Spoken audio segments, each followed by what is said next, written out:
Racikan Berita 1. Jadi seperti kata Pak Riko tadi, bahwa PSM kerjasama corporate trade crime tadi menimbulkan banyak kerugian. Itu ada 576.000 hektar tanah sengketa akibat PSM. 110.000 keluarga terusir. Jasad nggak? Makin jasad gitu ya. Nah sekarang kita mau seperti kata beliau tadi, kita nggak bisa jerat dengan pasal ini, undang-undang ini kalau macam. Bang Marwan, silakan. Ya, makasih Bang Edi. Assalamualaikum warahmatullahi wabarakatuh. Waalaikumsalam.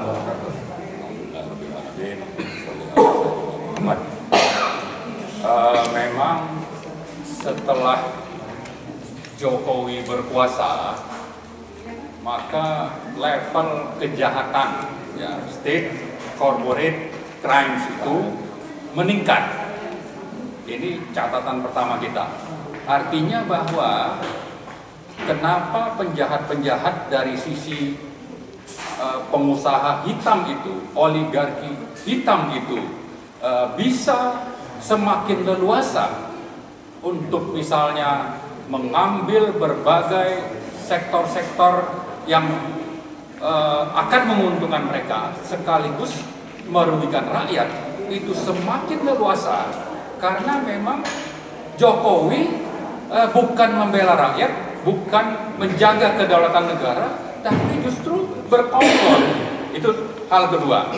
Kemudian yang ketiga, ternyata cengkraman oligarki Jokowi dan komplot hitam ini sampai sekarang itu justru makin dominan atau masih dominan. Namanya saja Prabowo Subianto itu presiden baru kita, dilantik 20 Oktober 2024. Tapi faktanya cengkraman yang dipimpin Jokowi ini masih bercokol. Dan karena itu kita ini jadinya semakin harus aktif untuk terus bersuara dan mengajak seluruh lapisan masyarakat. Untuk apa? Untuk ini dihentikan. Tapi sekaligus ini juga untuk menjadi peluru suntikan keberanian minimal kepada Presiden Prabowo untuk menegakkan kedaulatan rakyat tadi. Kalau tidak, ya mundur saja gitu. Ya, itu yang keempat. Yang kelima, memang naga-naganya ini Prabowo tidak berani atau tidak berdaya dan keluar dari cengkraman ini. Karena itu kami menghimbau seluruh rakyat untuk mengerahkan seluruh daya, upaya, energi dan apapun yang kita miliki untuk melakukan perlawanan rakyat semesta. Bahwa fakta Pak Said Didu baru pulang 2 hari yang lalu dari Rempang semalam, tapi kunjungannya 2 hari yang lalu. Ternyata kejahatan itu dibanding dulu bulan September itu lebih meningkat. Misalnya beliau sebutkan, kalau di PIK 2 itu yang main adalah aparat-aparat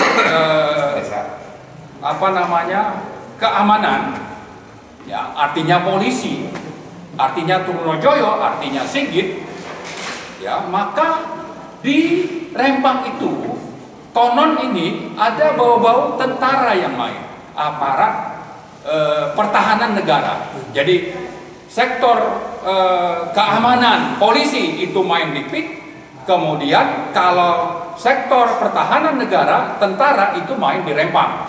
Sehingga ada operasi yang Pak Said bilang itu operasi kilat, itu hanya dalam berapa menit bisa melumpuhkan rakyat yang ada di sana. Itu bisa menjadi indikator bahwa tentara ini main gitu.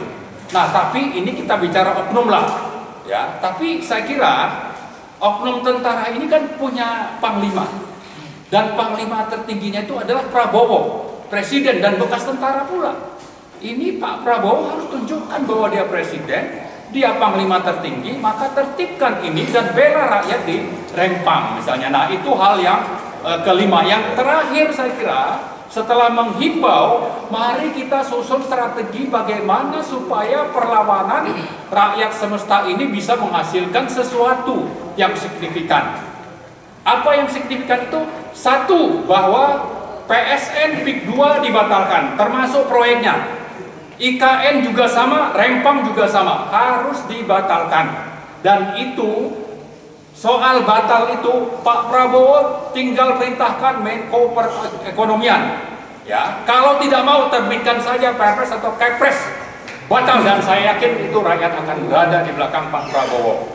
Dan sebaliknya, bagi rakyat supaya Pak Prabowo itu memang benar-benar menjalankan apa yang kita tuntut ini, maka mari kita sama-sama juga secara masif melakukan perlawanan di seluruh Indonesia.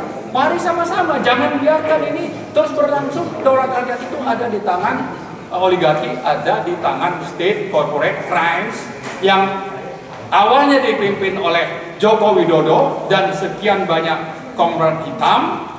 Jangan sampai ini diteruskan bahwa oligarkinya berganti dari Jokowi ke Prabowo. Prabowo harus membalikkan keadaan ini sehingga daulat rakyat itu bisa ditegakkan. Saya kira itu mungkin Pak Edi yang saya sampaikan. Terima kasih. Oke, makasih Bang Marwan.